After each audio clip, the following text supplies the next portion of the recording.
Hello everyone. Good morning all of you. Welcome in Parekh Science College. So today I will start our chemistry practical through online and આજે આપણે practical છે એ YouTube medium દ્વારા છે એ ભણવાના આવશે and myself Janki Pipaliya. તો આજે આપણે વાત કરવાની છે કેમેસ્ટ્રી પ્રેક્ટિકલ. તમે લોકો અત્યાર સુધી 11th-12thમાં પ્રેક્ટિકલ બેઝ થોડું ઘણું ક્લિયર કરીને આવ્યા છો. હવે અત્યાર સુધી તમે જે 11th એન્ડ 12thમાં આઈ થિંક તમે લેબ તો જોઈ જ હશે, કેમેસ્ટ્રી લેબ કેવી હોય, શું કરવાનું હોય કેમેસ્ટ્રી પ્રેક્ટિકલમાં, એના વિશે થોડું ઘણું તમે ભણીને આવ્યા છો. હવે આજે તમે બીએસસી સેમ 1ના પ્રેક્ટિકલ્સમાં આપણે જોવાનું છે. તો હવે 12thની કમ્પેર કરતાં થોડુંક હાઈ લેવલનું બીએસસીમાં આપણે જોશું. તો પહેલું વાત એ થાય કે કેમેસ્ટ્રી પ્રેક્ટિકલમાં આવશે શું. તમે લોકો જ્યારે 11th-12thમાં પ્રેક્ટિકલ કરતા હતા ત્યારે પ્રેક્ટિકલની ટાઈપ આવતી કે just like volumetric practical, inorganic practical, organic practical, એ ટાઈપના છે એ તમે લોકોએ પ્રેક્ટિકલ કર્યા હશે. પરંતુ હવે બીએસસીમાં તમે જ્યારે તમારું FYથી લઈને TY બીએસસી સુધી કમ્પ્લીટ કરશો એ દરમિયાન છે એ તમારે એ ડ્યુરેશન ટાઈમ છે એ તમારે ક્યાં ક્યાં પ્રેક્ટિકલ જોવાના આવશે. તો એમાં છે અલગ અલગ ટાઈપના પ્રેક્ટિકલ જોવાના હશે જે આપણે બીએસસી સેમ 1થી લઈને સેમ 6 સુધીમાં છે એ બધા સ્ટડી કરવાના રહેશે. તો એ ટાઈપમાં ક્યાં ક્યાં પ્રેક્ટિકલ આવે એની વાત કરીએ. તો હવે પહેલું તો તમે જે જોવો છો તો એક તો આવે તમારા organic practical.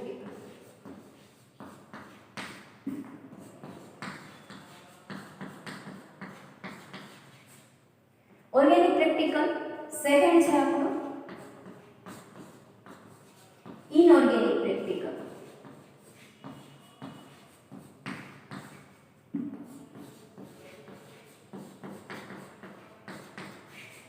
Organic, inorganic. Third છે કે વોલ્યુમેટ્રિક પ્રેક્ટિકલ.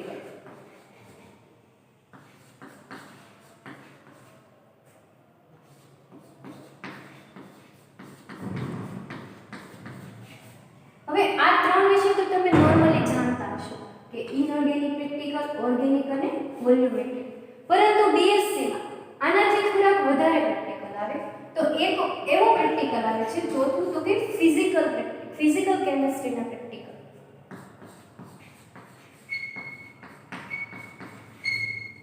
Physical practical.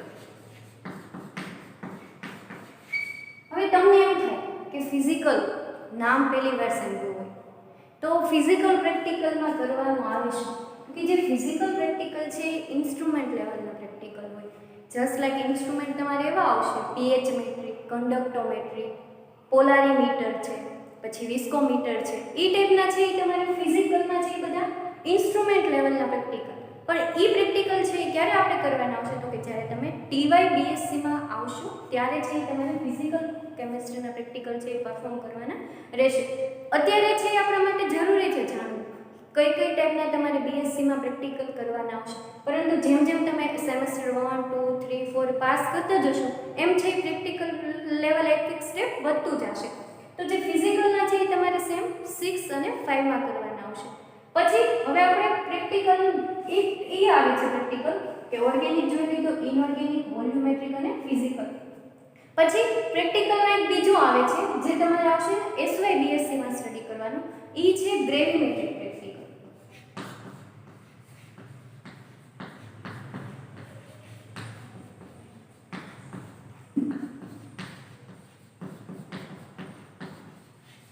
તો કે ગ્રેવિમેટ્રિક આ પણ તમે છે એ નામ પહેલી વાર સાંભળ્યું છે કે ગ્રેવિમેટ્રિક પ્રેક્ટિકલ. તો ગ્રેવિમેટ્રિકનું ગુજરાતી થાય છે ભારાત્મક પૃથ્થકરણ. જે તમારે અવક્ષેપ, તમે લોકો અવક્ષેપથી તો જાણો છો, પ્રેસિપિટેશન. જ્યારે આપણે કેમેસ્ટ્રીના સ્ટુડન્ટ છે તો આપણને એટલી તો ખબર જ હોય કે આપણે કોઈ પણ 11th-12thમાં તમે નોર્મલી કોઈ ટેસ્ટ કરીને આવ્યા છો તો ટેસ્ટ ટ્યુબમાં તમે ક્યાંક સોલ્યુશન લીધું હોય ને એના બીજું સોલ્યુશન તમે એડ કરો તો ટેસ્ટ ટ્યુબમાં તમને જસ્ટ લાઈક આ એક ટેસ્ટ ટ્યુબ છે આપણી અને એમાં ક્લિયર સોલ્યુશન એક છે, બરાબર? આ સોલ્યુશન છે. હવે એ સોલ્યુશનની અંદર તમે કોઈ બીજું સોલ્યુશન છે એડ કરો છો તો એ સોલ્યુશન એડ કરો. માનો કે અત્યારે પહેલા સ્ટાર્ટિંગમાં સોલ્યુશન ક્લિયર હતું અને તમે જ્યારે બીજું કોઈ સોલ્યુશન એડ કરો એટલે એમાં તમને નાના નાના જે ક્લિયર દેખાય અને નાના નાના અંદર કણ જોવા મળશે, જેને આપણે શું કહીએ છીએ કે અવક્ષેપ કે પ્રેસિપિટેશન થયું. તો એ પ્રેસિપિટેશન થયું એના તમારે જે કેવું હોય તો કે સોલ્યુશનમાં છે. હવે જ્યારે ગ્રેવિમેટ્રિકના પ્રેક્ટિકલ કરતા હોય તો કે આ સોલ્યુશનમાં જે તમારા અવક્ષેપ આવ્યા છે એને તમારે શું કરવાનું તો કે એનું ફિલ્ટર કરવાનું, એટલે કે એનું ગાળણ કરવાનું. હવે ગાળણ કર્યા પછી તો કે એનું છે એને ડ્રાય કરવાનું, એટલે કે એને સૂકવવાનું. અને એ સુકાઈ જાય પછી તમે જે વેઇટ કરો અને તમને જે વેઇટમાં આન્સર આવે એને શું કહેવાય તો કે એનું વજન. તો કે એ જે છે તો કે ગ્રેવિમેટ્રિક એટલે કે ભારાત્મક પૃથ્થકરણ, જેમાં તમારા અવક્ષેપના ભાર વજનના આધારે તમે જે કેલ્ક્યુલેશન કરો એ ટાઈપના પ્રેક્ટિકલને શું કહેવાય તો કે ગ્રેવિમેટ્રિક પ્રેક્ટિકલ. પછી તમારે પ્રેક્ટિકલમાં આવશે ઓર્ગેનિક જોઈ લીધા, ઇનઓર્ગેનિક, વોલ્યુમેટ્રિક. પછી એક હજી પ્રેક્ટિકલ આવે છે કે તમારા એસ્ટિમેશનના પ્રેક્ટિકલ.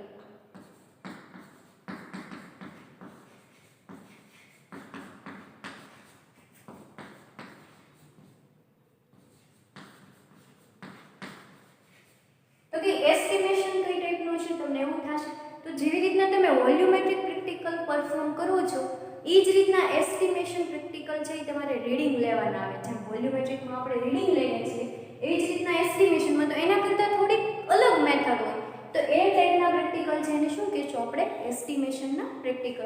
તો આટલા પ્રેક્ટિકલ છે એ તમારે નોર્મલી બીએસસીમાં છે એ જોવાના આવશે. હવે આ વાત છે કે તમારા પ્રેક્ટિકલ ટાઈપની કે તમે જ્યારે બીએસસી કમ્પ્લીટ કરશો ત્યાર સુધીમાં તમારે કેટલા પ્રેક્ટિકલ છે એ જોવાના આવશે. હવે વાત રહી કે કેમેસ્ટ્રી લેબની, તો જ્યારે આપણે કેમેસ્ટ્રી લેબમાં આવીએ છીએ ત્યારે થોડી ઘણી પ્રેક્ટિકલ કરવાની સાથે સાથે આપણે સેફટી પણ જરૂરી બને છે. તો સેફટીમાં આપણે શું હોય તો જ્યારે તમે કેમેસ્ટ્રી લેબમાં આવો છો ત્યારે તમારે એક એપ્રોન, જે તમે વ્હાઇટ કલરનો એપ્રોન આવશે એ કમ્પલસરી આપણે પહેરવાનું હોય છે. કેમેસ્ટ્રી લેબમાં એન્ટર થતા પહેલાં એ એપ્રોન છે એ તમારે પહેરી લેવાનું. શું કામ એપ્રોન પહેરવામાં આવે? હવે આપણે ટેબલે ઊભા રહીને પ્રેક્ટિકલ કરતા હોઈએ છીએ, કેમિકલનો યુઝ કરતા હોઈએ છીએ, તો અચાનક કોઈ કેમિકલ છે એ આપણા કપડા ઉપર પડે છે, તો એ કોઈ એસિડ એવું છે, કોઈ સ્ટ્રોંગ સોલ્યુશન છે એ તમારા બોડી ઉપર પડે તો એ આપણને છે નુકસાન કરે, બોડી ઇફેક્ટ થવાની છે પોસિબિલિટી રહે. જો તમે એપ્રોન પહેરો તો એ છે પોસિબિલિટી ઓછી થાય. પછી વાત આવે કે આપણે ટેબલે પ્રેક્ટિકલ કરતા હોય તો આપણું માઇન્ડ ક્યાં હોય કે પ્રેક્ટિકલ સામું માઇન્ડ હોય. પછી તમે કોઈ એવું કલર કમ્પાઉન્ડ હોય જે તમારા કપડાને અડે તો છે એ કલર બેસી જાય. એના માટે તો કે એપ્રોન હોય તો એ છે એપ્રોનમાં આપણને સેફટી એક છે આપણી જે બની રહે. પછી એપ્રોન સાથે સાથે તમારે કે બને તો કેમેસ્ટ્રી લેબમાં છે શૂઝ પહેરીને આવો તો વધારે બેટર છે, કારણ કે પ્રેક્ટિકલ કરતા હોય છે તો કોઈ સોલ્યુશન આપણા પગ ઉપર પણ પડી શકે. જો પોસિબલ હોય તો આપણે છે શૂઝ પહેરીને આવીએ તો આપણા પગ માટે પણ એક સેફટી રહે. પછી તો કે અમુક ટાઈમમાં એવું થાય કે આપણે કોઈ એવું કેમિકલ પ્રેક્ટિકલ કરતા હોઈએ છીએ જે આપણી બોડીમાં ઇફેક્ટ કરે. હવે પ્રેક્ટિકલ તમે પરફોર્મ કરો છો તો તમારા બે હાથનો યુઝ થવાનો છે, તો ઘણીવાર એવા પ્રેક્ટિકલ હોય ત્યારે તમે છે હેન્ડ ગ્લોવ્સનો પણ યુઝ કરી શકો.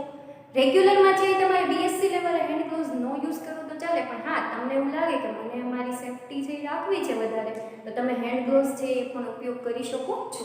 તો આ વાત રહી કે તમારી સેફટી. હવે તમે લોકો જે પ્રેક્ટિકલ કરીને આવ્યા છો તો આપણે બીએસસી સેમ 1 ના પ્રેક્ટિકલની વાત કરીએ તો કે બીએસસી સેમ 1 માં તમારે પ્રેક્ટિકલ આવશે.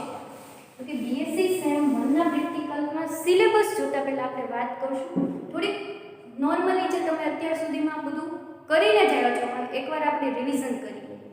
હવે તમે લોકો બધા કેમેસ્ટ્રીના સ્ટુડન્ટ છો એટલે એટલી તો ખબર જ હશે કે આપણે કેમેસ્ટ્રીમાં બે ટાઈપના કમ્પાઉન્ડ આવે, કાર્બનિક અને અકાર્બનિક.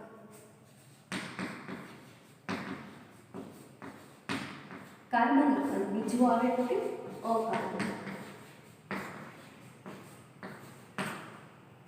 હવે કોને કહેવાય કાર્બનિક સંયોજનો અને કોને કહેવાય અકાર્બનિક સંયોજનો? તો આપણે જાણીએ છીએ કે જેમાં હવે બધા સંયોજનો છે એમાં અલગ અલગ ટાઈપના હોવાના, CHONS જેવા બધા એલિમેન્ટ એટલે કે તત્વો હાજર હોવાના જ છે. પરંતુ કાર્બનિક અને અકાર્બનિક સંયોજનોમાં એવું સ્પેસિફિક શું છે કે જેને આપણે કે કાર્બનિક એટલે કે ઓર્ગેનિક અને અકાર્બનિક એટલે કે ઇનઓર્ગેનિક કમ્પાઉન્ડ. તો કે કાર્બનિક સંયોજનો શું કોને કહેવાય? તો કે જે સંયોજનોમાં કાર્બન અને હાઇડ્રોજન બોન્ડ શું તો કે કાર્બન અને હાઇડ્રોજન બોન્ડ આવેલો હોય એવા સંયોજનોને શું કે કાર્બનિક સંયોજનો. હવે કાર્બન અને હાઇડ્રોજન બોન્ડ સિવાય કોઈ પણ એલિમેન્ટ હોઈ શકે પ્રેઝન્ટ, પરંતુ મેઇન વાત ક્યાં આવે તો કે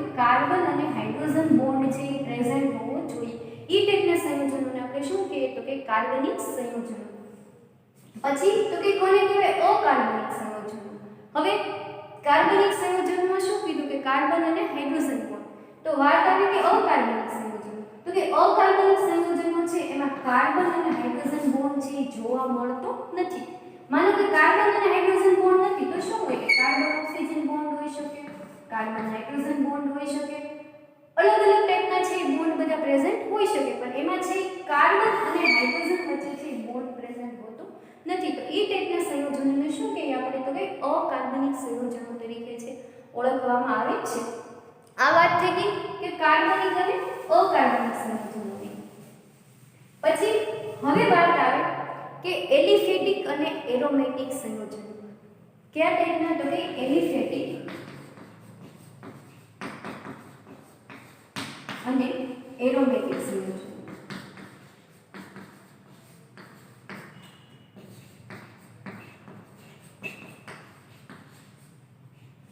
હવે આ વર્ગ આઈ થિંક તમે લોકો ભણી ચૂક્યા છો, તોય છતાં ફરીવાર આપણે જોઈ લેવા કે કોને કહેવાય એલિફેટિક સંયોજનો અને કોને કહેવામાં આવે છે એરોમેટિક સંયોજનો. હવે સંયોજનો છે એ બે પ્રકારના હોય, એરોમેટિક પણ હોઈ શકે અને એલિફેટિક પણ હોઈ શકે.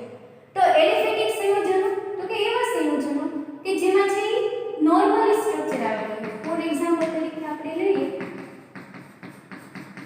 પ્રોપેન, બરાબર. તો આ સ્ટ્રક્ચર જોઈએ તો આમાં શું છે તો કે CH3 bond CH2 bond CH3.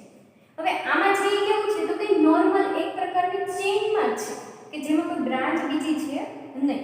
હા, બ્રાન્ચ પડે તો અમે કરી શકીએ કે આ CH3 તો આ બ્રાન્ચ રેખા, પણ એમાં છે કોઈ રિંગ સ્ટ્રક્ચર જોવા મળતું નથી કે જેમાં છે નોર્મલી આ ટાઈપનું આપણને સ્ટ્રક્ચર જોવા મળે એને શું કહીએ આપણે એલિફેટિક સંયોજન. હવે એલિફેટિક સંયોજનોથી એરોમેટિક સંયોજનો છે એ કઈ રીતના છૂટા પડે તો કે જે સંયોજનોમાં રિંગ સ્ટ્રક્ચર.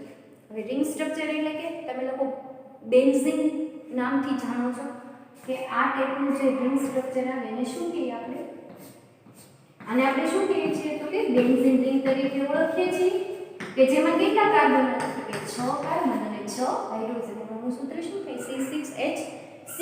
નાના આપણે કહીએ છીએ બેન્ઝીન. તો આ ટાઈપના જે સ્ટ્રક્ચર જોવા મળે એને રિંગ સ્ટ્રક્ચર જોવા મળે એને આપણે કેવા સંયોજનો તરીકે ઓળખીએ છીએ તો કે એરોમેટિક સંયોજનો તરીકે ઓળખવામાં આવે છે.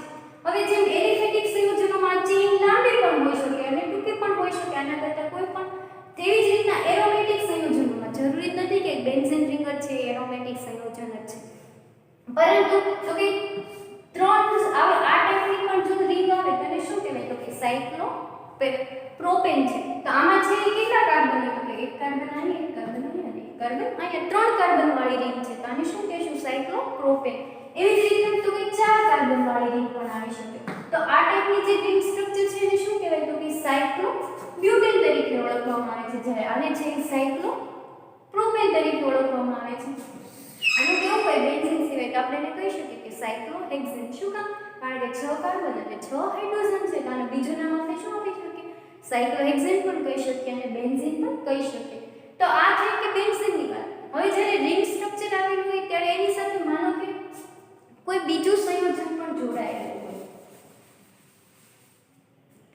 માનો કે આ એક બેન્ઝીન રિંગ છે આપણી, આ શું છે બેન્ઝીન. અત્યારે આપણે આની સાથે કોઈ બીજું ફંક્શનલ ગ્રુપ જોડાયેલું નથી એટલે આને આપણે કેવું શું કહેશું કે બેન્ઝીન રિંગ છે. માનો કે આ બેન્ઝીન NO2. હવે NO2 એટલે કયું ગ્રુપ થાય તો કે આપણને ખબર છે કે નાઇટ્રો સંયોજનો તરીકે. તો જ્યારે આની સાથે નાઇટ્રો સંયોજન છે નાઇટ્રો ગ્રુપ જોડાઈ ગયું છે તો આનું નામ શું થશે? આપણે એને બેન્ઝીન કહી શકશું નહીં, પણ આને શું કહેશું આપણે તો કે આનું નામ થશે નાઇટ્રોબેન્ઝીન. શું થશે આનું નામ? નાઇટ્રોબેન્ઝીન. શું કામ? તો કે એની સાથે છે NO2 ફંક્શનલ ગ્રુપ છે જોડાયેલું હોવાથી આને આપણે શું કહેશું નાઇટ્રોબેન્ઝીન. તો આ વાત થઈ ગઈ તમારી એલિફેટિક સંયોજનોની અને એરોમેટિક સંયોજનોની. આ વસ્તુ પણ આપણને ક્લિયર થઈ ગઈ કે કોને કહેવાય એરોમેટિક સંયોજનો અને કોને કહેવાય એલિફેટિક સંયોજનો. હવે વાત આવે કે આપણે ફંક્શનલ ગ્રુપ એટલે કે તમે લોકો ક્રિયાશીલ સમૂહ ભણીને આવ્યા છો. હવે અલગ અલગ પ્રકારના ફંક્શનલ ગ્રુપ છે એ આપણે જોવાનું. તો નોર્મલી આ જે NO2 છે એને શું કહીએ તો કે નાઇટ્રો ફંક્શનલ ગ્રુપ તરીકે ઓળખીએ. ફંક્શનલ ગ્રુપ એટલે કે ક્રિયાશીલ સમૂહ.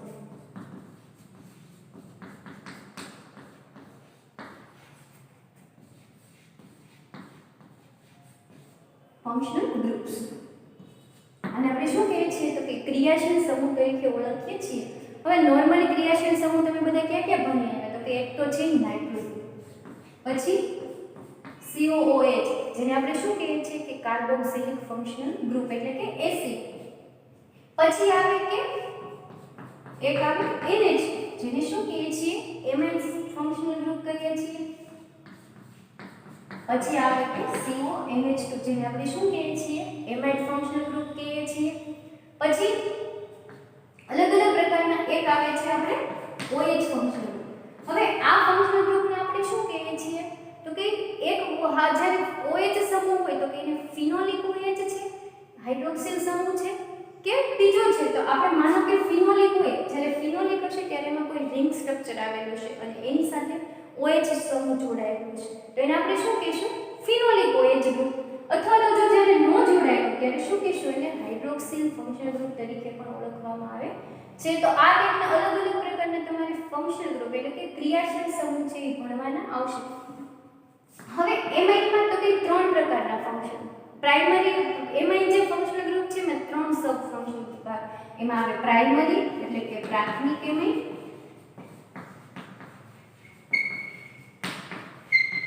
પછી સેકન્ડ આવે દ્વિતીયક એમાઇડ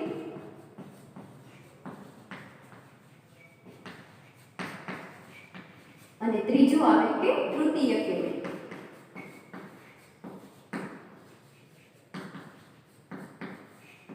પછી આ સિવાયના બીજા તો કે એક ફંક્શનલ ગ્રુપ આવે સાયનાઇડ ફંક્શનલ ગ્રુપ. જેમ અલગ અલગ પ્રકારના આનાથી પણ વધારે જે બધા ફંક્શનલ ગ્રુપ છે તમે 12th લેવલમાં જ્યારે તમે IUPAC નોમેનક્લેચર નામનું યુનિટ ભણતા હતા એમાં તમે જે બધા ફંક્શનલ ગ્રુપ ટાઈપના જોયા હતા. તો આ બધા છે તમારે ફંક્શનલ ગ્રુપ એટલે કે ક્રિયાશીલ સમૂહ વિશેની વાત આપણે કરી લીધી. તો આ વસ્તુ પણ તમને ક્લિયર થઈ ગઈ. તમને કોઈ પૂછે કે ફંક્શનલ ગ્રુપ એટલે શું, એને શું કહીશું આપણે ક્રિયાશીલ સમૂહ. અને ક્રિયાશીલ સમૂહ છે કેટલી પ્રકારના તો કે આ ટાઈપના છે અલગ અલગ પ્રકારના ક્રિયાશીલ સમૂહ છે જોવા મળે છે. હવે વાત આપણે કરશું તો કે ફંક્શનલ ગ્રુપનું પૂરું થઈ ગયું. હવે નોર્મલ ટોપિક જે આપણે બધાને આવડતું જ હશે. હવે વાત આવે કે એસિડ અને બેઝની. એસિડ અને બેઝની. હવે કોને કહેવાય એસિડ અને કોને કહેવાય બેઝ? તો નોર્મલી આપણે એસિડ અને બેઝની ઘણી બધી ડેફિનેશન આપી છે. તો આપણે વાત કરીએ કે પહેલા એસિડની. તો તમને કોઈ પૂછે કે એસિડ એટલે શું, તો તમારા માઇન્ડમાં પહેલો તો એ જ ક્વેશ્ચન આન્સર આવે કે એવા સંયોજનો કે જેઓ કેવા હોય સ્વાદમાં ખાટા હોય. બરાબર, આપણે એને શું કહીએ કે એસિડ સંયોજનો. પછી વાત આવે કે pH લેવલ. એને શું કહેવાય? pH નું ફૂલ ફોર્મ થાય પોટેન્શિયલ ઓફ હાઇડ્રોજન. હવે pH છે એ કેટલી પ્રકારના આવે તો કે pH છે એ 1 to 40 સુધીની આપણે pH છે એ જોઈ શકીએ છીએ. pH સ્કેલ છે કેટલી સુધીનું નક્કી થયેલું છે તો કે 1 to 40 સુધી. હવે 1 to 40 સુધીનું pH સ્કેલ છે એમાં પણ બે હોય. તો કે એક તો છે 1 to 7 અને છે બીજું 7 to 40. બરાબર. હવે જે આપણને ખબર છે કે એસિડ છે એ કેવા હોય તો કે જે સ્વાદમાં છે એ ખાટા હોય છે. બરાબર ને? પછી તો કે એની pH રેન્જ જ્યારે જોવાની આવે ત્યારે તમે pH સ્કેલમાં જ્યારે જોવો તો એ એસિડની pH સ્કેલ છે એ કેટલી જોવા મળે છે તો કે 1 to 7 સુધીની જે સ્કેલ pH જોવા મળે pH સ્ટ્રીપમાં તો એ 1 to 7 સુધી આવે એને શું કહેશું આપણે તો કે એસિડ. અને પછી તો કે એસિડ છે હવે લિટમસ પેપર. તમે લોકો લિટમસ પેપર વિશે પણ જાણો છો કે લિટમસ પેપર છે બે પ્રકારના હોય, લાલ લિટમસ પેપર અને ભૂરું લિટમસ પેપર. તો કે લિટમસ પેપર ઉપર છે પણ એસિડ અને બેઝ અસર કરે છે. તો કે એસિડ છે લિટમસ ઉપર શું અસર કરશે તો કે એસિડ છે ભૂરા લિટમસને કેવું બનાવે છે? ભૂરા લિટમસને લાલ બનાવે. જ્યારે ભૂરું લિટમસ પેપર છે તમે કોઈ એસિડિક સોલ્યુશનમાં બોલો છો અને તમારું ભૂરું લિટમસ પેપર છે એ રેડિશ શેડ એટલે કે લાલ રંગનું બની જાય તો એ સંયોજન કેવું હશે તો કે નેચરમાં એટલે કે સ્વભાવમાં એસિડ ટાઈપનું હશે. આ વાત થઈ. પછી થોડીક આના કરતાં એક સ્ટેપ વધારે થાય તો કે એસિડની બીજી ડેફિનેશન આપે તો શું કહી શકો કે જ્યારે તમે કોઈ પણ એવું સંયોજન છે અને એને ડિસોસિએશન એટલે કે એનું આયનીકરણ કરો છો ત્યારે જે સંયોજનો દ્રાવણમાં H+ મુક્ત કરે એને શું કહેશું આપણે? એસિડ. પછી આ કહી શકીએ કે જ્યારે એનું ડિસોસિએટ એટલે કે જ્યારે તમે એનું આયનીકરણ કરો છો ત્યારે એ શું મુક્ત કરે છે? તો કે દ્રાવણમાં જ્યારે H+ મુક્ત કરે એને શું કહી શકીએ આપણે? એસિડ છે કહી શકીએ છીએ. તો આ વાત થઈ ગઈ એસિડની. પછી વાત આવે કે બેઝની. તો કે હવે બેઝ જેમ આપણે વાત કરી કે એસિડિક સોલ્યુશન છે એ સ્વાદમાં કેવા હોય છે? ખટાશયુક્ત હોય છે. તેવી જ રીતના બેઝિક જ્યારે બેઝની વાત કરતા હોય તો કે બેઝ સોલ્યુશન છે એ કેવા હોય? તો કે જે ટેસ્ટમાં છે બાઇટી એટલે કે તુરા જેવા હોય છે. બરાબર. પછી વાત આવે કે એનો pH સ્કેલ. તો આપણે જોયું હતું કે 1 to 7 સુધીનો હતો એ કેવો હતો? એસિડનો pH સ્કેલ હતો. જ્યારે 7 to 14 સ્કેલ છે તો કે જ્યારે ઈ સ્કેલ આવે છે તો ઈ કયા સંયોજનો બતાવતા હોય? 7 to 14 સુધી જે pH સ્કેલમાં બતાવે એ ક્યાં હોય? તો કે બેઝિક છે બે એટલે કે બેઝિક સોલ્યુશન જે બેઝ નેચર ધરાવતા હોય એનો સ્કેલ કેટલો જોવા મળે? 7 to 40 સુધી. પછી વાત આવે કે બેઝ છે એ લિટમસ પેપર ઉપર શું અસર કરે? તો કે બેઝ છે એ શું કરે? લાલ લિટમસને ભૂરું બનાવે.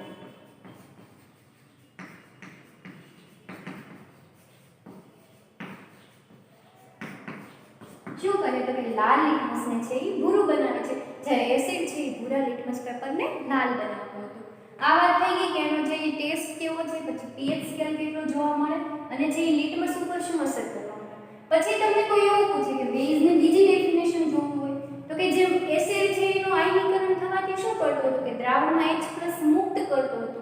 એ જ રીતના જ્યારે તમે બેઝનું છે એ ડિસોસિએશન એટલે કે એનું આયનીકરણ કરો છો ત્યારે એ દ્રાવણમાં શું મુક્ત કરશે? તો કે OH- છે એ મુક્ત કરે. એવા સંયોજનોને શું કહી શકીએ આપણે? તો કે બેઝિક સોલ્યુશન છે એ આપણે કહી શકીએ છીએ. તો આ વાત થઈ ગઈ તમારી એસિડ અને બેઝની. હવે એસિડ અને બેઝમાં પણ પ્રકાર આવે. એસિડ અને બેઝમાં તો હવે એમાં પ્રકાર ક્યાં આવશે? તો કે સ્ટ્રોંગ એસિડ અને બે પ્રકાર સ્ટ્રોંગ એસિડ અને વીક એસિડ. હવે સાંદ્ર એસિડ અને જે નોર્મલ એસિડ હોય એ પ્રકારના કે મંદ પ્રબળ એસિડ અને છે આપણે નોર્મલ એસિડ એક્ઝામ્પલ.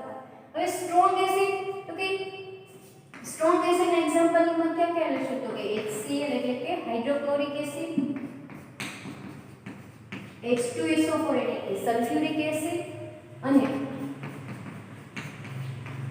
HNO3 એટલે કે નાઇટ્રિક એસિડ. આ એસિડ વિશે તમે જે બધા નામ જાણો છો.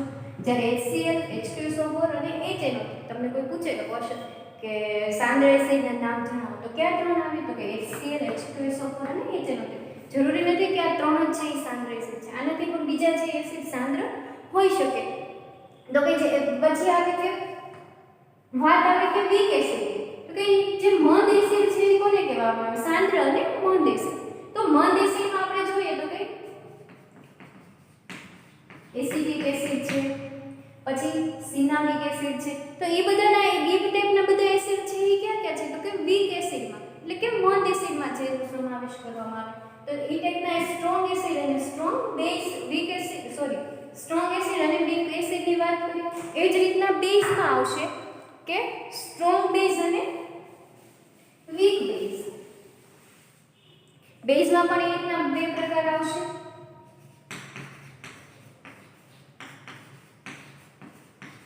સ્ટ્રોંગ બેઝ અને વીક બેઝ.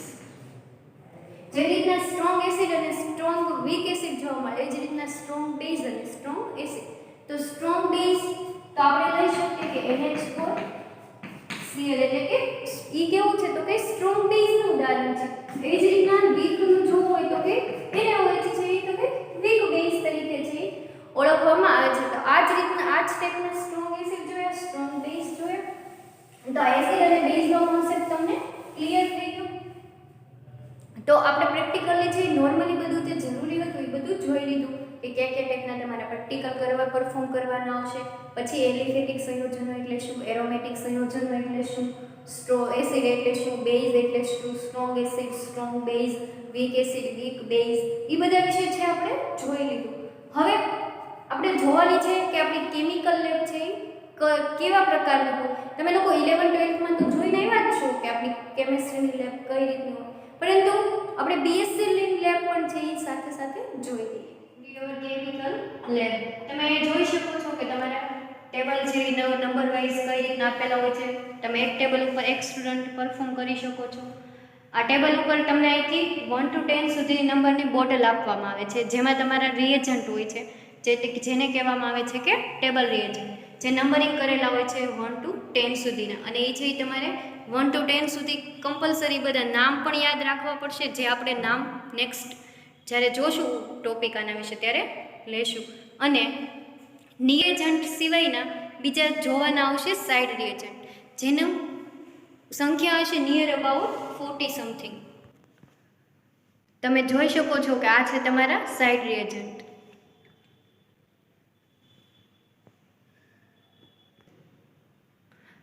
આ છે તમારા સાઇડ રિએજન્ટ, જે હોઈ શકે છે near about 40 something.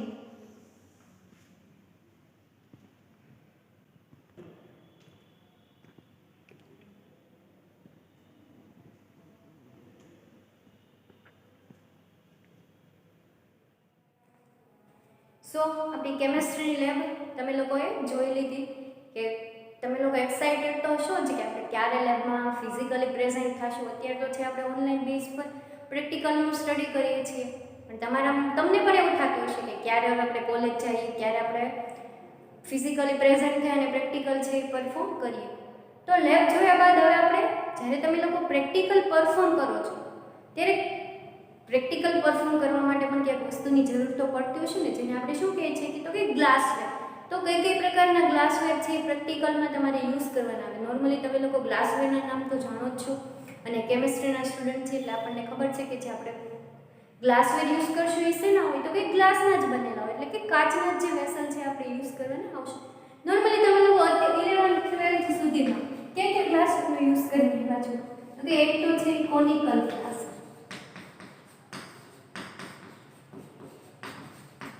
Conical ફ્લાસ્કનો use કર્યો છે. તો કે કોનિકલ ફ્લાસ્ક હોય કેવા ટાઈપનો, કેવો જોવા મળે છે તો કે કોનિકલ ફ્લાસ્ક છે આવો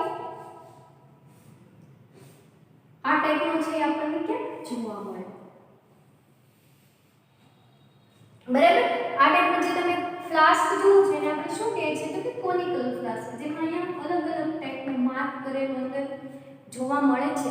હવે કોનિકલ ફ્લાસ્કમાં છે તો કે બે પ્રકારના ફ્લાસ્ક હોય, 250 ml નો પણ હોઈ શકે અને 100 ml નો પણ છે હોઈ શકે.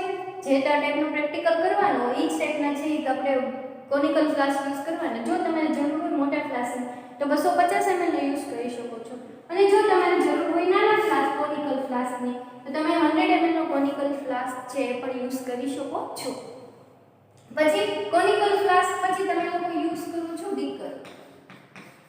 બીકર કઈ ટાઈપનું હોય તો તમે લોકો જાણો જ છો. હવે બીકરમાં પણ આવે આ ટાઈપનું જે વેસલ છે ને આપણે શું કહીએ છીએ તો કે બીકર કહીએ છીએ. બરાબર, એ તમે લોકો અહીંયા જોઈ શકો છો કે બીકરમાં પણ અહીંયા માર્ક કરેલું છે, અને આ જે બીકર છે એ કેટલા ml નું છે તો કે 250 ml નું છે. એટલે કે મેક્સિમમ આમાં છે કોઈ પણ સોલ્યુશન છે એ કેટલું સમાઈ શકે તો કે 250 ml સુધી સોલ્યુશન છે એ સમાઈ શકે. તો આ બીકર છે એ 250 ml નું છે. પછી બીકરમાં એક બીજું પણ આવે તો કે નાનું બીકર. આ તો વાત કરી 250 ml ના બીકરની. આ છે તો કે 100 ml નું બીકર છે, જેમાં આપણે માર્ક કરેલું જ હોય છે તો કે આમાં મેક્સિમમ છે એ કેટલું વોટર સમાઈ શકે તો કે 100 ml સુધી છે કોઈ પણ સોલ્યુશન અથવા તો ડિસ્ટિલ વોટર છે એ સમાઈ શકે. બરાબર, તો આ છે તમે બીકર જોઈ લીધા, નાનું બીકર અને મોટું બીકર. કોઈ પણ સોલ્યુશન છે તમારે લેવા માટે જરૂર છે નહીં પડે તો કે બીકરની. પછી વાત આવે કે બીકરને જોઈ લીધું, પછી આ ટાઈપની વાત છે કે ફનેલ. આને શું કહેવામાં આવે છે? ફનેલ. હવે ફનેલ છે એ પણ બે ટાઈપની આવે. આ છે એ ગ્લાસની ફનેલ છે, બીજી એક ફનેલ આવે છે એ પ્લાસ્ટિકની ફનેલ પણ હોઈ શકે. જ્યાં તમારે જરૂર જણાય ત્યાં તમારે ગ્લાસની ફનેલ યુઝ કરવાની, જ્યાં જરૂર જણાય ત્યાં તમે પ્લાસ્ટિકની ફનેલ છે પણ યુઝ કરી શકો. આપણે વાત કરી હતી કે સ્ટાર્ટિંગમાં જ્યારે જોયું કે કઈ કઈ ટાઈપના પ્રેક્ટિકલ, ત્યારે એમાં વાત કરી હતી કે ગ્રેવીમેટ્રિક પ્રેક્ટિકલ. તો જ્યારે એ ટાઈપના પ્રેક્ટિકલ પરફોર્મ કરો છો એમાં કમ્પલસરી તમારે કઈ ફનેલ યુઝ કરવી પડે છે? ગ્લાસ ફનેલ છે એ યુઝ કરવી પડે છે. જે ફનેલનો યુઝ શું થાય તો કે ફિલ્ટ્રેશન કરવા માટે, કોઈ પણ સોલ્યુશનનું છે ફિલ્ટ્રેશન અથવા તો બ્યુરેટમાં જ્યારે તમે સોલ્યુશન ભરો છો તો ડાયરેક્ટ તમને બીકરના યુઝથી છે એ સોલ્યુશન નીચે ઢોળાઈ જવાની બીક રહે, તો ત્યારે પણ છે તમે ફનેલનો યુઝ કરી શકો છો. પણ મેઇન ફનેલનો યુઝ શું હોય તો કે કોઈ પણ સોલ્યુશનનું ફિલ્ટ્રેશન કરવા માટે આપણે જ્યારે પ્રેક્ટિકલ પરફોર્મ કરતા હોય છે ત્યારે ફનેલનો યુઝ છે આપણે કરી શકીએ છીએ. આ વાત થઈ ગઈ ફનેલની. પછી તમે લોકો જ્યારે પ્રેક્ટિકલ વોલ્યુમેટ્રિકના પરફોર્મ કરતા હતા ત્યારે આ ટાઈપનો એક યુઝ કરતા હતા જેને આપણે શું કહીએ છીએ, બ્યુરેટના નામથી છે ઓળખવામાં આવે છે. તો જોઈએ કે આ બ્યુરેટમાં છે એ બધું માર્ક કરેલું હોય છે કે કેટલા ml સુધીની બ્યુરેટ છે. તો કે આ છે મેક્સિમમ અમારી છે કેપેસિટી કેટલી છે તો કે કોઈ પણ સોલ્યુશન છે આમાં મેક્સિમમ 50 ml સોલ્યુશન છે એમાં સમાઈ શકે. જ્યારે તમે જોઈ શકો છો કે આ કરેલા હોય 0 ml 1 2 3 એકથી લઈને કેટલા છે તો કે 50 ml સુધીના બ્યુરેટ આંક છે એ આપણે જોઈ શકીએ છીએ. અને આમાં છે સોલ્યુશન. હવે વાત આવી કે બ્યુરેટની, તો આ જે બ્યુરેટનો નોબ છે બરાબર, અહીંથી તમે પ્રેસ કરો અથવા તો ઓપન કરો એટલે સોલ્યુશન છે તમારે જેટલું બહાર આવવું એટલું આવી શકે. આ નોબ થ્રુ છે અહીંથી સોલ્યુશન ડ્રોપ વાઇઝ છે આપણા કોઈ ફ્લાસ્કમાં અથવા તો જે નીચે તમે વેસલ બીકર રાખ્યો એમાં છે એમાં તમે લાવી શકો છો. હવે જ્યારે તમે બ્યુરેટને યુઝ કરો છો ત્યારે યુઝ કરવાની આની પણ એક ઓલું હશે ને કે કઈ રીતના યુઝ કરવું, ડાયરેક્ટ સોલ્યુશન ભરી દીધું એવું તો જરૂરી નથી. જ્યારે કેમેસ્ટ્રી પ્રેક્ટિકલ પરફોર્મ કરવા આવીએ છીએ ત્યારે પહેલું વસ્તુ લેબમાં એ ધ્યાન રાખવાનું કે તમારા જે ટેબલ ઉપર ગ્લાસવેર બધા અલગ અલગ ટાઈપના પડ્યા છે તો એ પહેલાં ગ્લાસવેરને તમારે ડિસ્ટિલ વોટરથી રીંચ કરી દેવાના. શું કામ? હવે અગાઉ કોઈ સોલ્યુશનનું પ્રેક્ટિકલ કર્યું હોય કોઈ બીજાએ અને એ સોલ્યુશન જોઈને વોશ કરીને મૂક્યા હોય તો એ સોલ્યુશન એમાં રહી જવાનું. તો એથી આપણે બીજા પ્રેક્ટિકલ કરતી વખતે હોઈ શકે કે એ સોલ્યુશનના લીધે આપણે રીડિંગ ચેન્જ આવે, કલર ચેન્જ છે એ બદલાઈ શકે. તો પહેલાં જે ગ્લાસવેરને તમારે રીંચ કરી નાખવાના એટલે કે એને વોશ કરી નાખવાના. પહેલું પ્રિકોશન તમારે લેબમાં હોય ત્યારે એ કમ્પલસરી યાદ રાખવાનું કે પ્રેક્ટિકલ જ્યારે તમે સ્ટાર્ટ કરો છો એ પહેલાં તમારે જે યુઝ કરવાના ગ્લાસવેર છે ને તમારે ડિસ્ટિલ વોટરથી રીંચ કરવાના રહેશે. હવે વાત આવે કે બ્યુરેટના યુઝની, તો બ્યુરેટ સ્ટેન્ડમાં તમે બ્યુરેટને ફિટ કરી દીધી અને તમે ડિસ્ટિલ વોટરથી રીંચ કરી દીધી. હવે સોલ્યુશન ભરો છો તો સોલ્યુશન આપણી પાસે બે ટાઈપના હોય.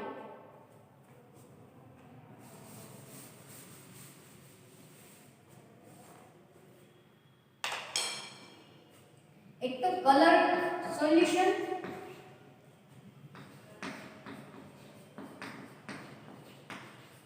અને સેકન્ડ આવે કલરલેસ સોલ્યુશન.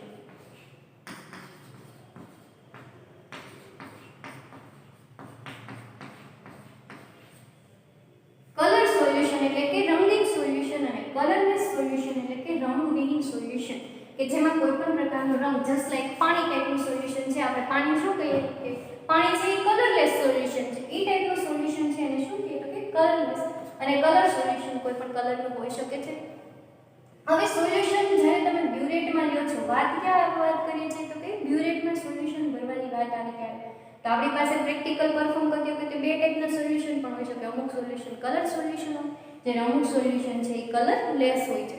તો હવે શું ધ્યાન રાખવાનું તો કે જ્યારે તમે કલર સોલ્યુશન, માનો કે આપણે વાત અત્યારે કરીએ કે કલર સોલ્યુશન, તમે પ્રેક્ટિકલ પરફોર્મ કરતી વખતે તમને આપવામાં આવ્યા કલર સોલ્યુશન, તો હવે કલર સોલ્યુશન જ્યારે તમે બ્યુરેટમાં ભરો છો ત્યારે શું ધ્યાન રાખવાનું કે બે પ્રકારની સપાટી જોવા મળે. હવે કલર સોલ્યુશન અને કલરલેસ સોલ્યુશન, એક સપાટી છે માનો કે આ કોઈ આંક કરેલો છે એને બરાબર સપાટી જોવા મળે અને એક સપાટી છે આપણને આ ટાઈપની, માનો કે આ તમારી બ્યુરેટનો આંક છે અને એક સપાટી આમ નીચેની તરફ હોય જ્યારે બીજી સપાટી છે એક્ઝેક્ટ આમ સ્ટ્રેટ લાઈનમાં જ છે એ જોવા મળે. તો બે પ્રકારની સપાટી જોવા મળે. તો હવે જ્યારે કલર સોલ્યુશન હશે ત્યારે એની સપાટી કેવી હશે? સ્ટ્રેટ હશે. જે તમારો બ્યુરેટનો 0 આંક છે કે એક્ઝેક્ટ એની લાઈનમાં જ સપાટી જે તમારે જોવા મળશે એ કેવી હશે? એકદમ સ્ટ્રેટ સપાટી હશે. નહીં તમારે 0 ના આંકથી ઉપરની સાઈડ રાખવાનું કે નહીં તમારું સોલ્યુશન 0 ના આંકથી નીચેની સાઈડ. એક્ઝેક્ટ 0 નો જે માર્ક કરેલો છે ત્યાં સ્ટ્રેટ લાઈનમાં જે સોલ્યુશન તમારું 0 માર્કે એક્ઝેક્ટ ભરેલું હોવું જોઈએ. પછી વાત આવે કે કલરલેસ સોલ્યુશનની. જ્યારે તમે કલરલેસ સોલ્યુશન યુઝ કરો છો ત્યારે કેવીની સપાટી જોવા મળશે? નીચેની સાઈડ ઢળતી સપાટી છે એ જોવા મળશે. તો માનો કે આ તમારો બ્યુરેટનો કોઈ આંક છે દોરેલો, અહીંયા છે 0 આંક છે, પછી અહીંયા છે 1 ml નો આંક કરેલો છે. આ કેટલું છે તો કે આપણું 0 ml છે સપોઝ કે, અને અહીંયા છે એ તમારું કેટલું છે તો કે 1 ml માર્ક કરેલું છે. સોરી અહીંયા છે 0 ml અને માનો કે અહીંયા છે 1 ml નું માર્ક કરેલું છે. હવે તમે જે કલર સોલ્યુશન યુઝ કરતા હશો ત્યારે તમારી એક્ઝેક્ટ જે સોલ્યુશનની સપાટી છે એ ક્યાં હશે? તો કે અહીંયા સ્ટ્રેટ લાઈનમાં છે એ જોડાયેલી હશે. સ્ટ્રેટ લાઈન સુધી છે એ તમારું સોલ્યુશન ભરવાનું આવશે. પછી તમે કલરલેસ સોલ્યુશન યુઝ કરો છો ત્યારે તમારું સોલ્યુશનની સપાટી આમ નીચેની સાઈડ ઢળતી જોવા મળશે. તો એ જ જ્યારે ઢળતી સપાટી આવે ત્યારે એને કઈ રીતના આપણે છે બ્યુરેટ આમનું મેઝરમેન્ટ કરવાનું? તો કે એ સોલ્યુશનની જે નીચેની સપાટી છે આનો ત્યાં નીચેની સપાટી છે એ ક્યાં ટચ થતી જોવી જોઈએ? તો કે 0 ml નો જે આંક કરેલો છે ત્યાં ટચ થવી જોઈએ. માનો કે 0 ml નો આંક છે તો એક્ઝેક્ટ નીચેની સપાટી ક્યાં ટચ થતી જોવી જોઈએ? તો કે જે 0 ml નો માર્ક કરેલો હોય છે ત્યાં. જો આ માર્ક ઉપર તમે કરો તો એ તમારી સોલ્યુશનની ભરવાની મેથડ કેવી છે? સાચી છે. પણ ઘણીવાર આપણે કઈ રીતના સપાટી જોઈ લઈએ કે સોલ્યુશન ભર્યો એટલે કે કલરલેસ સોલ્યુશનની આમ નીચેની સપાટી એટલે કે આ સપાટી છે અહીંયા માર્ક થાય એ સોલ્યુશન ભરવાની મેથડ કેવી છે? ખોટી છે.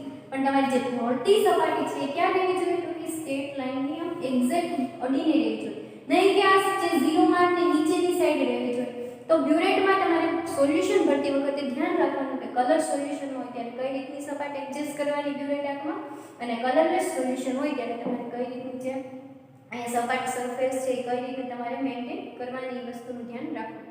હવે તમે જ્યારે બ્યુરેટ સોલ્યુશન 1 થી 50 ml સુધીની કે જેટલા ml હોય એટલું ભરી લીધી તમે. પછી અહીંયા જે બ્યુરેટનો નોબ હોય છે. હવે નોબ હોય ત્યારે તમે સોલ્યુશન કોઈ નથી લીધું ત્યારે તો કે અત્યારે ખાલી છે. પછી તમે કોઈ સોલ્યુશન ભરી લીધો અને અહીંયા સુધી સોલ્યુશન આવી ગયું. આ બ્યુરેટ આ જે નોબ છે ને તમે ઓપન કરશો ત્યારે સોલ્યુશન છે એ બહાર આવવાનું છે. જો પ્રેસ કરેલું છે તો સોલ્યુશન છે એ બહાર આવશે ને. તો હવે જ્યારે તમે સોલ્યુશન ભરી લો છો તો પ્રેક્ટિકલ સ્ટાર્ટ કરો એ પહેલા તમારે એક વસ્તુ બ્યુરેટમાં એ ધ્યાન રાખવાની કે આ નોબમાંથી છે એ તમારે બબલ દૂર કરવાના. એ બબલ તમે કઈ રીતના દૂર કરશો? તો કે આજે તમારો પ્રેસ કરેલું છે ને શું કરશો? તમે ઓપન કરશો. જેવું તમે ઓપન કરશો એટલે અહીંથી સોલ્યુશન ક્યાં આવશે? નોબ તરફ આવશે. એ રીતના ઓપન કરવાનું કે એક્ઝેક્ટ આમ આખો ઓપન કરીને સોલ્યુશન છે એક સાથે અહીંયા આવશે એટલે અહીંયા તમને બબલ જેવું જોવા મળશે. બબલને તમે સહેજ આમ ટચ કરો એટલે બબલ છે એ દૂર થઈ જાય અને સોલ્યુશન છે એ બધું ક્યાં સુધી આવી જાય? અહીંયા 0 સુધી, અહીંયા નોબ છેક સુધી આવી જાય અને ફરીવાર તમારે સપાટી મેગ્નેટ ક્યાં સુધી કરી લેવાની? 0 સુધી છે એ કરી લેવાની. તો આ વસ્તુ ખાસ ધ્યાન રાખવાની કે જ્યારે તમે બ્યુરેટનો યુઝ કરો છો ત્યારે કઈ રીતના બ્યુરેટમાં સોલ્યુશન ભરવાનું, બબલ છે એ તમારે સોલ્યુશનમાંથી કઈ રીતના દૂર કરવાનું. અત્યાર સુધી તમે લોકો પ્રેક્ટિકલ કરીને આવ્યા હોય પણ આવી અમુક વસ્તુ છે આપણને માઇન્ડમાં હોય અથવા તો ન પણ હોય તો આ વસ્તુ ફરીવાર એકવાર છે એ માઇન્ડમાં કેચઅપ કરી લેજો. વાત થઈ ગઈ બ્યુરેટની. હવે વાત આવે કે તમે લોકો સોલ્યુશન બ્યુરેટ છે આપણે સ્ટેન્ડમાં ફિટ કરશું. પછી વાત આવે કે પીપેટની. હવે આ પીપેટ છે એ તો કઈ તમારું કોઈ બીકરમાં રાખેલું સોલ્યુશન છે. તમને એવું કહેવામાં આવે કે તમે વોલ્યુમેટ્રિક પ્રેક્ટિકલ પરફોર્મ કરો છો ત્યારે તમારે પીપેટ થ્રુ 25 તમને એવું કીધું કે 25 ml સોલ્યુશન લ્યો. કેટલું કીધું તો કે 25 ml સોલ્યુશન લ્યો. તો કઈ આપણે જાતે તો અંદાજે આપણને આવી જવાનું નથી કે 25 ml સોલ્યુશન થયું છે કે નથી થયું. તો એના માટે તો કે સોલ્યુશનને સર્વ કરવા માટે આપણે શેનો ઉપયોગ કરશું? પીપેટનો. હવે પીપેટમાં પણ અલગ અલગ પ્રકારની પીપેટ આવે. આ તમે જે જોવો છો એ કેટલા ml પીપેટ છે? તો કે 25 ml ની પીપેટ છે. પછી તો કે આ જે આ પીપેટ છે એ કેટલા ml ની છે? તો કે 5 ml ની છે. અને આ જે પીપેટ છે એ કેટલા ml ની છે? તો કે 10 ml. આવી અલગ અલગ પ્રકારના ml ની પીપેટ છે એ આવે. આપણી પાસે અત્યારે પ્રેઝન્ટ છે અહીંયા 10 ml ની, 5 ml ની ને 25 ml ની. હોઈ શકે કે 2 ml ની પીપેટ પણ પ્રેઝન્ટ હોય. જેવી જે ટાઈપની આપણી જરૂરિયાત હોય એ ટાઈપની પીપેટ છે આપણે યુઝ કરવાની. હવે પીપેટ એ જેવી રીતના બ્યુરેટમાં આપણે ખાસ ધ્યાન રાખીએ છીએ કે કઈ રીતના સપાટી મેઇન્ટેન કરવાની, કલર સોલ્યુશન, કલરલેસ સોલ્યુશન, એવી જ રીતના પીપેટમાં પણ છે એ તમારે સરફેસ છે એ મેઇન્ટેન કરવાની આવે. હવે તમને અહીંયા માર્ક કરેલું કે અહીંયા સુધીનું અલગ અલગ પ્રકાર જે ટાઈપની બ્યુરેટ હશે એમાં અલગ અલગ માર્ક. માનો કે આ બ્યુરેટમાં છે અહીંયા તમને એક માર્ક કરેલું છે એ કેટલા ml? તો કે આટલા જ સુધી તમારે સોલ્યુશન સર્વ કરો એટલે એ કેટલું થયું? તો કે 25 ml સોલ્યુશન છે એ થઈ ગયું. હવે તમે જ્યારે સોલ્યુશનને સર્વ કર્યું છે પછી તો કે તમારે સોલ્યુશન તો આમ આવી ગયું પછી એને રોકી રાખવા માટે તો કે બ્યુરેટનો જ્યારે તમે યુઝ કરો છો ત્યારે ઘણીવાર એવું થાય કે આપણે સોલ્યુશનને રોકી રાખવા માટે કોઈ આંગળીનો યુઝ કરીએ. હવે તમે લોકો આમ અંગૂઠાનો યુઝ કરો છો તો એ મેથડ કેવી છે? અંગૂઠાનો યુઝ નહીં કરવાનો પરંતુ તમે સોલ્યુશન ભરી લીધું. માનો કે અહીંયા માર્ક કરતાં તમારું સોલ્યુશન ઉપર સેજ આવી ગયું તો એ સોલ્યુશનને માર્ક સુધી તો પહોંચાડો. તો એના માટે અહીંયા પ્રેસ કરશો એટલે એના માટે તમારે ફર્સ્ટ ફિંગરનો જે તમારે યુઝ કરવાનો આવશે. તમારે બ્યુરેટને છે હંમેશા અહીંથી પ્રેસ અથવા તો સોલ્યુશન વધઘટ કરવા માટે શેનો ઉપયોગ કરશો તો કે ફર્સ્ટ ફિંગરનો છે તમારે યુઝ કરવાનો. ફર્સ્ટ ફિંગર અહીંયા પ્રેસ કરી દો એટલે કે અહીંથી જે નોબમાંથી સોલ્યુશન છે એ બહાર આવશે નહીં. એઝ ઇટ ઇઝ સોલ્યુશન પીપેટમાં છે એ ભરેલું રહેશે. માનો કે મેં સોલ્યુશન અહીંયા સુધી ભરી લીધું છે, મારે હવે અહીંયા માર્ક સુધી પહોંચાડવું, તો અહીંથી હું જે ફિંગર છે એ થોડી ઓપન કરો એટલે સોલ્યુશન અહીંયા ડ્રોપ વાઇઝ નીચે આવે અને ક્યાં સુધી આવી જશે, જે આપણું માર્ક કરેલું છે ત્યાં સુધી સોલ્યુશન આવી જશે. એટલે આ ફિંગર પાછી આપણે પ્રેસ કરી દીધી એટલે સોલ્યુશન છે એ બહાર પડશે ને. હવે તમે કોઈ માનો કે મેં પીપેટમાં સોલ્યુશન ભરી લીધું, પછી એ સોલ્યુશન મારે શેમાં લેવું છે તો કે બીકરમાં. એટલે હું અહીંથી ફિંગર ઓપન કરીશ એટલે બધું સોલ્યુશન ક્યાં આવશે, ડ્રોપ વાઇઝ બીકરમાં આવી જશે. હવે બધું સોલ્યુશન આવી ગયું, પરંતુ લાસ્ટમાં છે એ શું થાય તો કે પીપેટમાં 1 થી 2 ડ્રોપ સોલ્યુશન લાસ્ટમાં રહી જાય છે. તો ઘણીવાર આપણે એવું કરીએ છીએ કે આ ફૂંક મારીને ડ્રોપને નીચે પાડીએ છીએ, તો એ મેથડ છે એ કેવી છે, ખોટી છે. એવી રીતના કેમેસ્ટ્રી પ્રેક્ટિકલ પરફોર્મ કરતી વખતે આપણે 1 થી 2 ડ્રોપને કાઢવા માટે તમે ફૂંક મારવી વસ્તુ કરવાની છે નહીં. પરંતુ માનો કે અહીં તમારું 1 થી 2 ડ્રોપ સોલ્યુશન રહ્યું, તો એના માટે તમે શું કરશો તો કે જે આ મિડલમાં ફૂલેલો પાર્ટ છે એ તમારે શું કરવાનું તો કે તમારી હથેળી છે આવી રીતના પકડવાની. બહુ ફિટ પણ નહીં કે બ્યુરેટ પીપેટ તૂટી જાય એવું પણ નથી કરવાનું. અહીંયાથી આપણે પકડી લેશું પીપેટને. પછી જ્યારે તમારું નીચે 1-2 ડ્રોપ સોલ્યુશન છે એને બહાર કાઢવા માટે તો કે ત્યારે તમારે શું યુઝ કરવાનું, પહેલા આપણે સોલ્યુશન મેઇન્ટેન કરવા માટે ફર્સ્ટ ફિંગરનો યુઝ કરતા હતા, પરંતુ જે લાસ્ટમાં 1-2 ડ્રોપ સોલ્યુશન છે એને બહાર કાઢવા માટે ત્યારે તમારે યુઝ કરવાનો છે અંગૂઠાનો. તમારે અહીંથી પકડી રાખવાનું છે, વચ્ચેનો જે આ ફૂલેલો પાર્ટ છે ત્યાંથી તમારે હથેળીથી પકડી રાખો. પછી તમારું 2 ડ્રોપ સોલ્યુશન આમાં છે તો અહીંથી તમે શું કરશો કે અહીંથી તમે અંગૂઠો પ્રેસ કરશો અને અહીંથી પકડી રાખશો. અહીંથી તમે જેવો અંગૂઠો પ્રેસ કરશો એટલે તમારું જે 1 થી 2 ડ્રોપ સોલ્યુશન છે એ ક્યાં આવી જશે, નીચે બીકરમાં આવી જશે. તો આવી રીતના જે બીકરમાં પીપેટમાંથી બધું જ સોલ્યુશન દૂર કરવા માટે આ ટાઈપની મેથડ છે યુઝ કરવાની છે. તો આ વસ્તુ યાદ રાખજો કે ક્યારે ફર્સ્ટ ફિંગરનો યુઝ કરશો ને ક્યારે તમે અંગૂઠાનો છે યુઝ કરશો. તો આ છે તમારી પીપેટની. હવે વાત આવે કે તમે લોકો કોઈ પણ વસ્તુ આપણે જ્યારે ગરમ કરશું ત્યારે એને પકડવા માટે તો કે કંઈ એમનું ડાયરેક્ટ તો આપણે નહીં પકડી લઈએ. તો આ વસ્તુ છે એના માટે તમે ટેસ્ટ ટ્યુબ, આને કહેવામાં આવે છે ટેસ્ટ ટ્યુબ હોલ્ડર, કે જેના થ્રુ છે તમે ટેસ્ટ ટ્યુબ આમાં નાખી અને અહીંથી છે તમે પ્રેસ કરી દો એટલે તમારી ટેસ્ટ ટ્યુબ સ્ટેન્ડ છે ટેસ્ટ ટ્યુબ આમાં રહી જાય. તો તમે જ્યારે ટેસ્ટ ટ્યુબ સ્ટેન્ડનો યુઝ ક્યારે તો કે બર્નર ઉપર ટેસ્ટ ટ્યુબને ગરમ કરવી છે ત્યારે માટે શેનો યુઝ કરશો તો કે ટેસ્ટ ટ્યુબ હોલ્ડરનો. પછી તમે કોઈ સાંદ્ર કોન્સન્ટ્રેટ એસિડ લેવા જાઓ છો તો ડાયરેક્ટ તમારી ટેસ્ટ ટ્યુબ છે એ તમારે જાતે પકડવાની નથી, પણ શેમાં પકડવાની છે તો કે ટેસ્ટ ટ્યુબ હોલ્ડરમાં ફિટ કરી અને પછી ટેસ્ટ ટ્યુબ હોલ્ડર આપણે આવી રીતના પકડી રાખશું અને પછી તમારે છે એમાં કોઈ પણ સોલ્યુશન સ્ટ્રોંગ એસિડ કે કઈ ગમે એ સ્ટ્રોંગ સોલ્યુશન એડ કરી શકો છો. તો આને કહેવામાં આવે છે ટેસ્ટ ટ્યુબ હોલ્ડર. પછી ટેસ્ટ ટ્યુબ હોલ્ડર પછી તમારે આ એક ટાઈપનો યુઝ કરવાનો આવે, શું કહેવામાં આવે છે ફોર્સેપ, કે જેના થ્રુ છે કોઈ વસ્તુ તમે બર્નર ઉપરથી નીચે ઉતારવી છે તો આને તમે યુઝ કરી શકો છો. આને શું કહેવામાં આવે છે ફોર્સેપ તરીકે ઓળખવામાં આવે છે. પછી હવે વાત આવે કે તમે કોઈ પ્રેક્ટિકલ પરફોર્મ કરો ત્યારે તમારે કોઈ સોલિડ કમ્પાઉન્ડ, સોલિડ એટલે કે ઘન પદાર્થ લેવો છે તો એ તમે શેમાં લેશો તો કે આ ટેકનિક જે છે એને શું કહેવામાં આવે છે વોચ ગ્લાસ, કે જેમાં તમારું કોઈ પણ સોલિડ કમ્પાઉન્ડ છે એ લેવા માટે તમે શેનો યુઝ કરશો તો કે જે આપણો આ છે ગ્લાસ એનો, બરાબર, વોચ ગ્લાસનો. હવે તમે લોકોએ કોઈ બુકના પેજમાં કે એમાં છે તમારે સોલિડ કમ્પાઉન્ડ લેવાનો નહીં, પણ હંમેશા સોલિડ કમ્પાઉન્ડ શેમાં લેવામાં આવે છે વોચ ગ્લાસ. અથવા તો તમારે 1-2 ડ્રોપ લિક્વિડની જરૂર પડે તો એ પણ છે તમે આમાં લિક્વિડ સોલ્યુશન પણ છે આમાં તમે વોચ ગ્લાસમાં છે એ લઈ શકો છો. તો આને કહેવામાં આવે છે વોચ ગ્લાસ. પછી હવે આપણે બર્નર ઉપર ગરમ કરશું ત્યારે શેની જરૂર પડે તો કે 2 વસ્તુની, કે ડાયરેક્ટ કોઈ પણ બીકર છે એ બર્નર ઉપર રહી જવાનું તો નથી, તો એના માટે જરૂર પડે ટ્રાયેંગલ સ્ટેન્ડ, આ ત્રિપાઈ સ્ટેન્ડ. તો આને કહેવામાં આવે છે કે ત્રિપાઈ સ્ટેન્ડ, જેના થ્રુ તમે આને બર્નર ઉપર રાખી દેશો. પછી ત્રિપાઈ સ્ટેન્ડ ઉપર કોઈ પણ ગ્લાસને ડાયરેક્ટ મૂકવાનો છે જ નહીં, તો એના માટે શું યુઝ કરવામાં આવે તો કે આ એક ટાઈપની જે વાયર જેવી રચના છે એને કહેવામાં આવે છે વાયર ગોઝ. તમારે આ ત્રિપાઈ સ્ટેન્ડ ઉપર શું ફિટ કરવાનું છે, મૂકવાનું છે વાયર ગોઝ. આ તમારું ત્રિપાઈ સ્ટેન્ડ ક્યાં હશે તો કે બર્નર ઉપર, અને એના ઉપર જે તમારે કોઈ પણ સોલ્યુશનને ગરમ કરો છો તો બીકર અથવા તો ફ્લાસ્કમાં યુઝ કરો છો તો એ રીતના અહીંયા તમારે બીકરને અથવા તો ફ્લાસ્કને મૂકી દેવાનું અને બર્નરની મદદથી છે તમારું સોલ્યુશન છે એ ગરમ થઈ જશે. તો આ રીતનું તમારે ટ્રિપાઇસ્ટ્રેન પછી એના ઉપર વાયર ગોઝ અને પછી જે તમારું સોલ્યુશન ફ્લાસ્કમાં અથવા તો બીકરમાં ગરમ કરવાનું છે એ સોલ્યુશન મૂકવાનું રહેશે. હવે તમે કોઈ પણ વસ્તુ ગરમ કરવા મૂકો છો તો આપણા બધા વેસલ કેવા હશે? ગ્લાસના બનેલા હશે. તો ઘણીવાર એવું થાય કે તમે લોકો સોલ્યુશન આમાં ભરી લીધું બીકરમાં, પછી બીકર રહે છે એ બહારથી ભીની સપાટી હશે, જ્યારે અહીંયા બહારની સાઈડ અથવા તો એ નીચેની જે સરફેસ છે એ ભીની હશે. તો ભીની સપાટી હોય ને પહેલાં તમારે નેપકિનનો યુઝ કરી અને એને ડ્રાય કરવાની છે અને પછી જ છે તમારે બર્નર ઉપર ગરમ કરવા આ જે આપણે ટ્રિપાઇસ્ટ્રેન જો એના ઉપર મૂકવાની છે. જો તમારી બહારની સપાટી સાઈડ એક પણ થોડુંક પણ એમાં છે પાણીનું ડ્રોપ રહી ગયું હશે, વોટર ડ્રોપ, અને તમે એને ડ્રાય નહીં કર્યું તો આ બીકર છે એ તૂટી જવાની બીક રહે. હવે તૂટી જાય તો આપણે તો પ્રેક્ટિકલ પરફોર્મ કરતા હોય તો હોઈ શકે કે એનું ગરમ સોલ્યુશન આપણા ઉપર ઉડે અથવા તો તમને છે કાચ વાગવાની પણ બીક રહી શકે. એટલે એના માટે તમારે ખાસ ધ્યાન રાખવાનું કે જ્યારે તમે કોઈ પણ સોલ્યુશન અથવા તો ફ્લાસ્કને અથવા બીકરને ગરમ કરવા મૂકો છો ત્યારે તેની બહારની સરફેસ છે એકદમ ડ્રાય હોવી જોઈએ, અને જો ન હોય તો આપણે એને ડ્રાય કરી નાખવાની છે.